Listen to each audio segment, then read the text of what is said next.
Hi, this is Matt McIntosh, and this is video 3 of 3 for the ZBrush head sculpting. Just to kind of clarify, this is picking up from where I left off before, when my throat was giving out. And all of these videos are actually done in real time, so there's no kind of ZBrush movie making or anything like that, or any steps that have been taken out of this. What you're actually seeing over the course of an hour and 10 minutes, hour and 12 minutes, is what I've sculpted from scratch. And yeah, it's just an example that basically, I've worked in industry. I can do it to a decent speed, but there will be people that can do it a hell of a lot faster than me. And it just means that you need to up your game and get as much practice in as possible. So in these videos, I've tried to keep them to about a half hour for each one. Apart from the first one, which was 10 minutes or so. And the reason for that is I just, if you're watching videos for longer than an hour, you can start to really zone out with them. And it doesn't actually work particularly well for the person doing the commentary either. Just doing a little bit of refinement of shaping here around the eye socket. It doesn't particularly help for the commentator either. You start to run out of things to say after half an hour. So an hour session can really be quite daunting, which is another reason why I'm only doing a head sculpt rather than going for a full-on character. With characters, it takes a hell of a lot longer to actually produce something of worth. After like a video or two, I probably end up running out of things to say, and I can honestly say you wouldn't want to be listening to the music that I tend to listen to when I start sculpting stuff. So we'll keep it limited to just half-hour segments with these.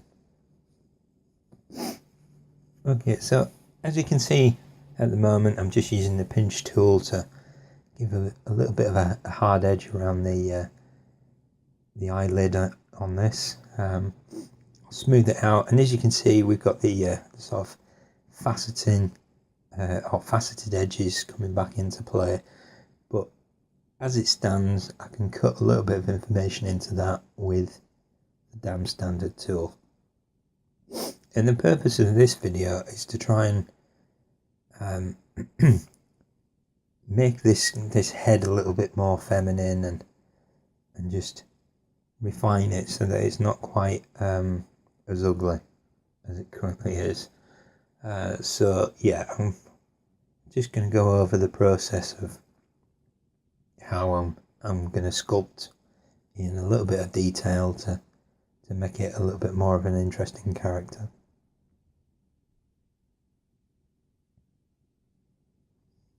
And if you are finding that when you're sculpting stuff and it's not quite going the way that you want it to go, you can always use the smooth tool or the undo key, which is Control Z, and just redo it again. It's not the one mark needs to be everything. It can be a case of just constant refinement. Okay, so I'm going to work a little bit into this nose.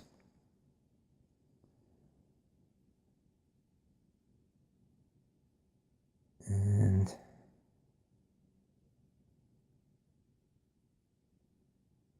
just going to kind of make it less sort of trout faced.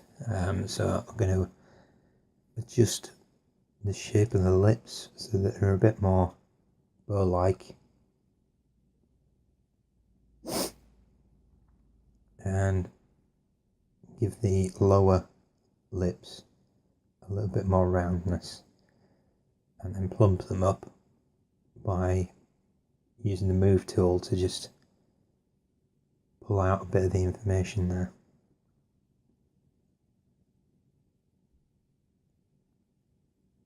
Okay, so I just need to rectify some of the issues that might have caused by pulling up the geometry, and I'm just using the smooth tool. So that doesn't look too bad now. The jawline needs a bit of work though, so I'm just going to refine the shapes of this by thickening it out a little bit.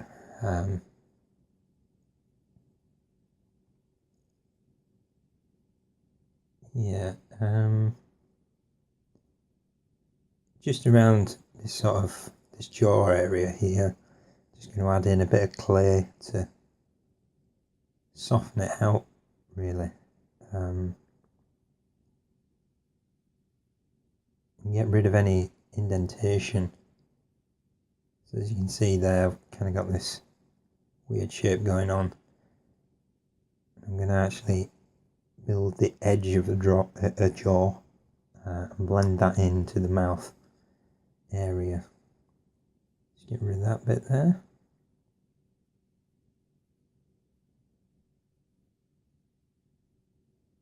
Okay, so that's a little bit more rounded. I'm just going to pull the jawline up at the back and pull the chin area out a little bit more, like so. Okay, so that's a bit bulbous, but it's better than it was. And yeah, I've kind of got a bit of an indentation there, so I'm going to kind of build in a little bit of the muscle information that you would naturally get around the jaw area that feeds into the cheeks.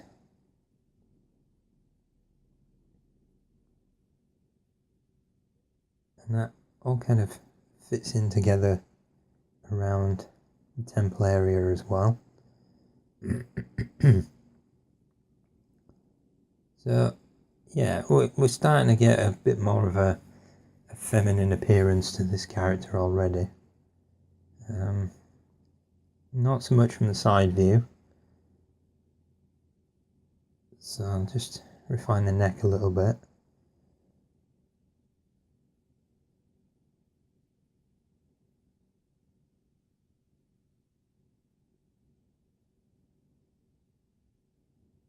And I'm just going to feed this into the bridge of the nose. So the cheek area kind of feeds into that nose area.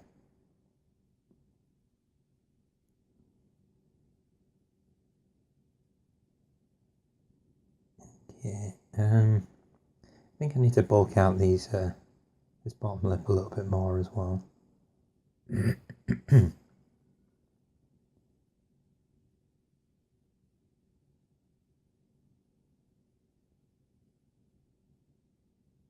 I'm just using the clay tool to build up a little bit of information there.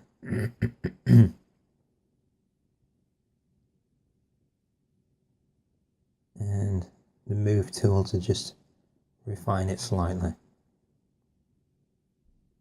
I don't want to go too far, otherwise she'll end up looking like, I don't know, Angelina Jolie with a big rubber lip sort of appearance. So once you've got the actual shape of it, make use of the pinch tool to just give it an edging.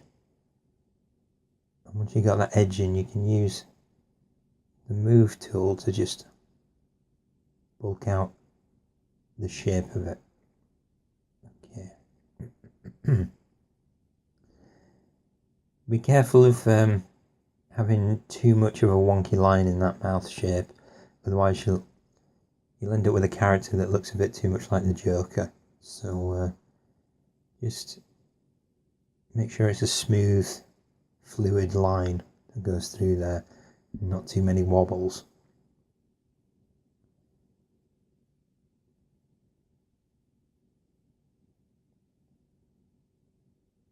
Okay, just putting a bit more information into that mouth area and just refining the shape or the edge of that lip with the pinch tool, and then just blend it back slightly.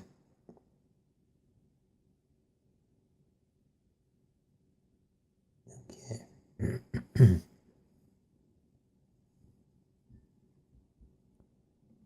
Right, let's refine these ears a little bit more as well.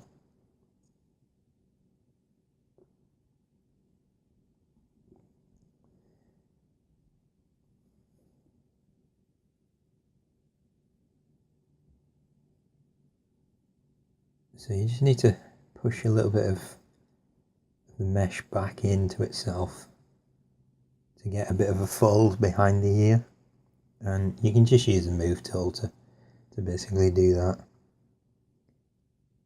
It doesn't need to be extreme, because if you're going to be retopping this, or you're covering it with hair, any sort of overhang like that could potentially cause any issues.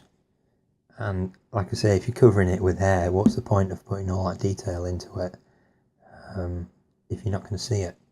So just think about how your models are going to be seen, and whether they need to have a lot of information put into them. So I'm just going to work a little bit more information into this here. Maybe put the actual ear canal in there at some point as well. I'm just working on this ridge that goes around the side of the ear.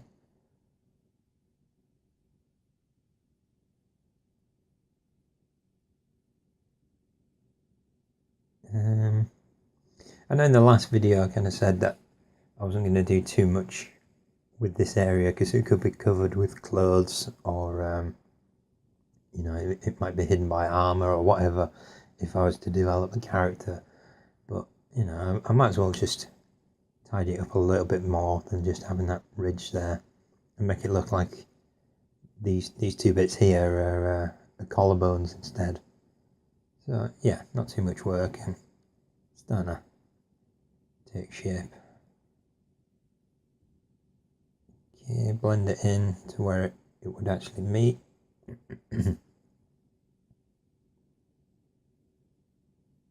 So, and then just put a little bit of a notch in there for the top of the sternum.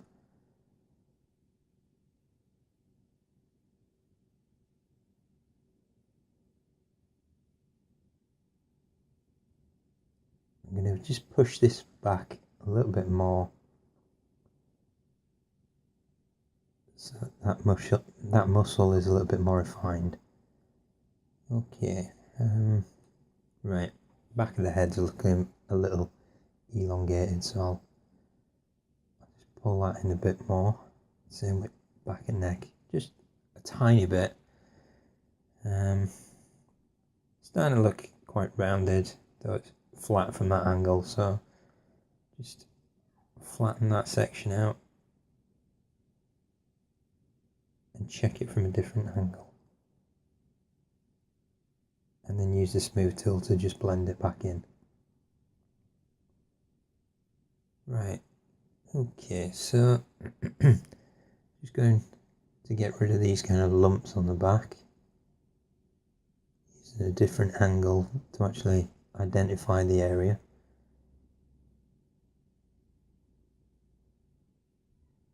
And it's not looking that bad now.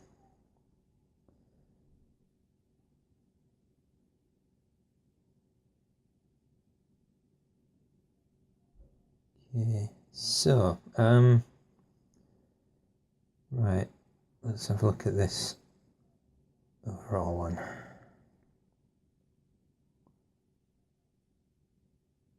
Okay, so what I think I'll do is maybe look at adding in some hair. Just refine this little bit here first.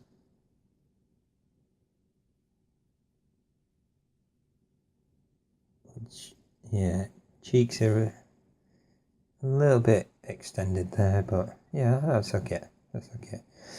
All right, so what I'll do is I'll append in a sphere in a moment. I'll just fix this area again. Try and give it a bit more of a kind of raindrop sort of shape to it. There we go.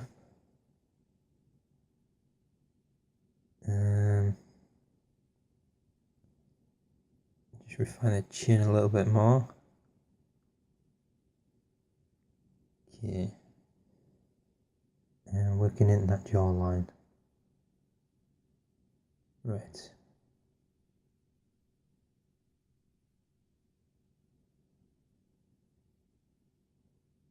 Okay. That's looking a bit better. Right, so to put in the hair, what I'm going to do is go to subtool and append a new sphere, and it's kind of chucked it in as a giant afro sort of thing. So what I need to do with this is move it into position. So if you remember what I said in the first thing, this is for adjusting your camera angle. And yeah, the top toolbar is for making use of movement of the actual geometry. So if you press W on your keyboard, you can affect that. If you press Q on your keyboard, it'll take it back into draw mode. And what I'm now doing is just making use of the move brush to refine the shapes of stuff, smooth tool to just blend it back in, and it's not really working the way I kind of intended it to. I'm getting some rough shapes here that are looking okay, but I think I'm going to make use of the clip curves. So pressing Control and Shift on your keyboard will allow you to assign a clip curve. Anything on the dark side of the line will be flattened down to that edge. And to add in a clip curve, press the Control Shift key, and then to add in a bend in that, press the Alt key, and that will give a nice curve. As you can see, I'm just taking parts of the mesh. Well, I'm not actually taking parts of that mesh away. What I'm doing is I'm flattening it down to where the line is. So wherever you draw that line, if you're not happy with that, press the space bar on your keyboard and you can actually kind of blend it in. And as you can see, I've kind of got this weird poly area where there's a load of polygons going into one bit. So I'm going to make use of the Dynamesh again to basically just get rid of all those polys that were going into that one spot. And that gives me far more mesh to actually play around with now. So although it's not looking like hair at the moment, I can still keep using the clip curves to just refine the shapes of it. And you might actually notice that I've still got Dynamesh activated, and what that means is that I can still sculpt with this thing and still use the clip curves to refine things. But if I draw a marquee at the side of this mesh, press the Control key, it will actually rebuild the mesh. So okay, we got a reasonable sort of base to start with here now. It's not like the sphere that we had initially, but I can start using the move tool to pull things around. So what I'm going to do is just pull out this area so that we get a bit of a shape at the back of the head, a bit of the bulk for actual hair. Kind of got a bit of a mullet thing going on at the moment. And what I'm going to do is just give the character a bit of a widow's peak and just smooth it as I'm going.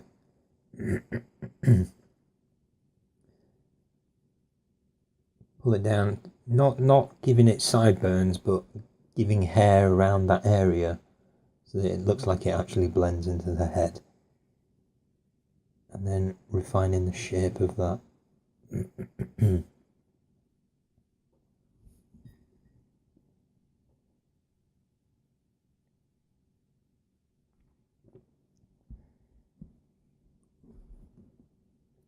Okay, so what I'm just doing is making use of the move tool to just bring it in a little bit closer to the sides of the head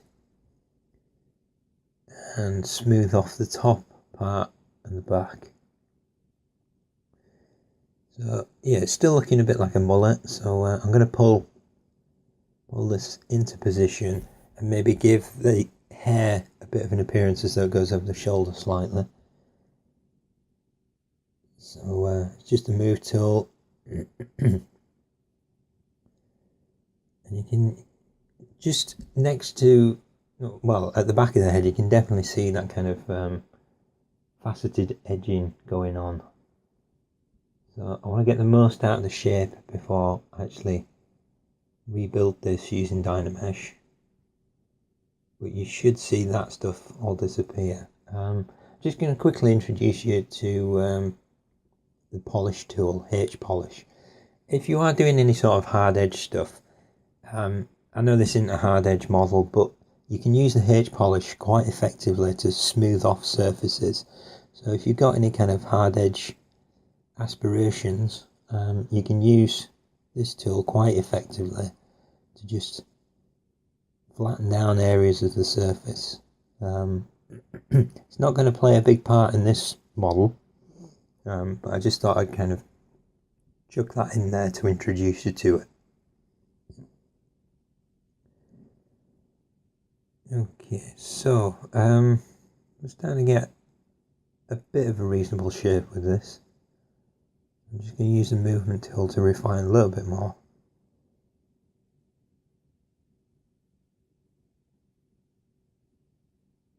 And just by adding in the hair, you can start to see a little bit more of a feminine aspect to this model than what I had before. Maybe not so much in that side view. I think I need to refine the chin and the neckline, but I'll get this hair sorted first.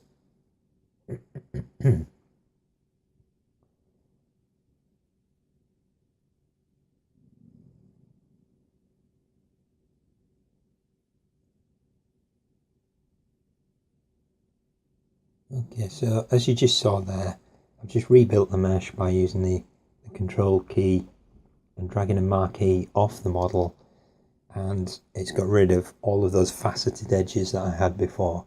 So I could potentially now make use of the dam standard tool or clay buildup to start refining the shape of this. So what I'm going to do is turn the symmetry off, and I'm going to cut a bit of a side parting into this using the dam standard. Just use the smooth tool to pull it back slightly. I think that's a bit extreme at the moment, so I use the move tool to just pull it up so it's not quite as harsh as it was. Okay.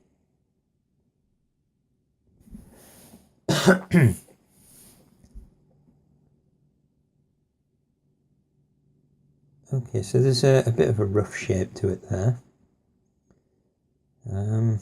Okay, so I'm not so keen on the intensity of that widow's peak. I think I'm gonna give her a bit of an edging that goes over her ears, so it's brushed over to the side. And to be honest, the semi sideburn that I had before actually kind of works to its advantage of making it just look like it's a strand of hair or whatever that's sticking out to the side. I can just use the dam standard to cut that and give a bit of a ridge of where that hair should fall. Okay.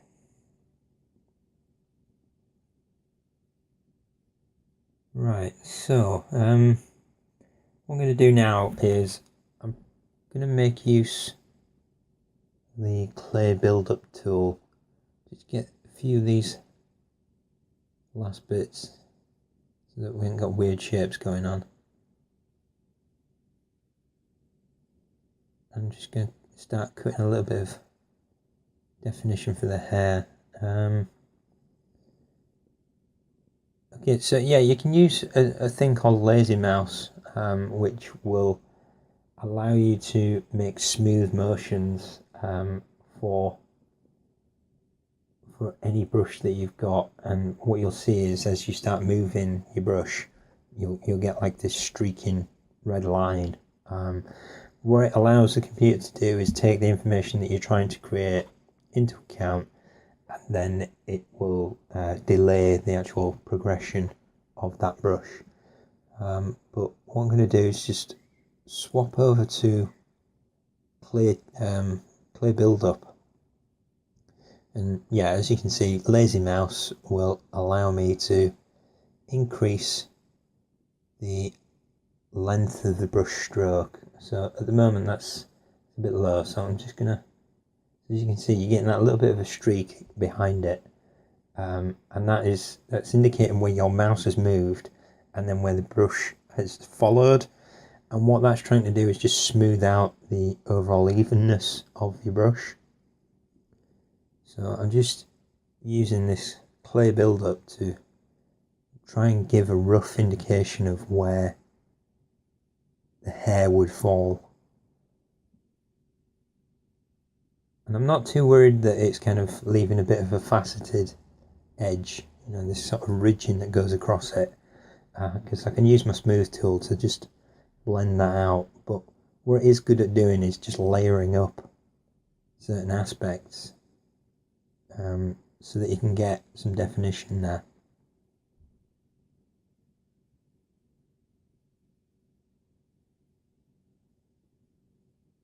So yeah, the lazy mouse is really good for long sweeping motions. Don't try and use it to do small refined things. Okay, so if you're thinking like the corner of the mouth or anything like that, don't try and do it for that. Use it for, you know, these sort of long aspects like creation of hair. As you can see, just using the smooth tool again to kind of blend these things as I'm going.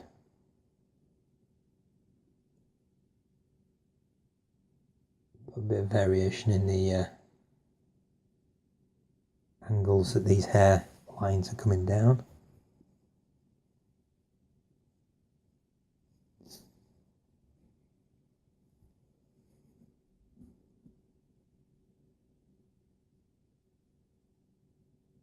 Okay, so we're starting to get some shape on that. Just use the smooth tool to blend it back in, like so. And what I'm going to do with this in a minute is go over it with the damn standard tool to just start cutting in a little bit more information. But I'm going to turn the intensity up, and I'm mainly going to use it near the edges just to break up the shape of it so that it's not a smooth surface.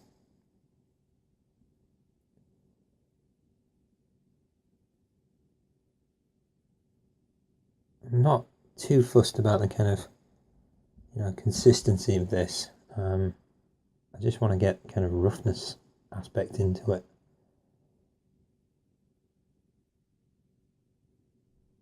Okay, let's cut a bit in for the fringe sort of area over the top of the head, and then use the smooth tool to just blend it back a little bit. Right, okay, so I've switched tool over onto the eyes, and I've collapsed that down so that those eyes are just one object. And yeah, if I rotate around the model, it's not looking too bad. Yeah, I think it definitely needs the neck area sorting out. So what I'm going to do is I'm just going to pull that area in to refine it a little bit, and yeah, change the chin slightly, and there you go. That's just over an hour and 10 minutes work in real time. I've given you commentary on it, you've seen the tools that I'm using. I hope that's of help, and I'll look to do a couple of other videos about topology. Thanks for listening.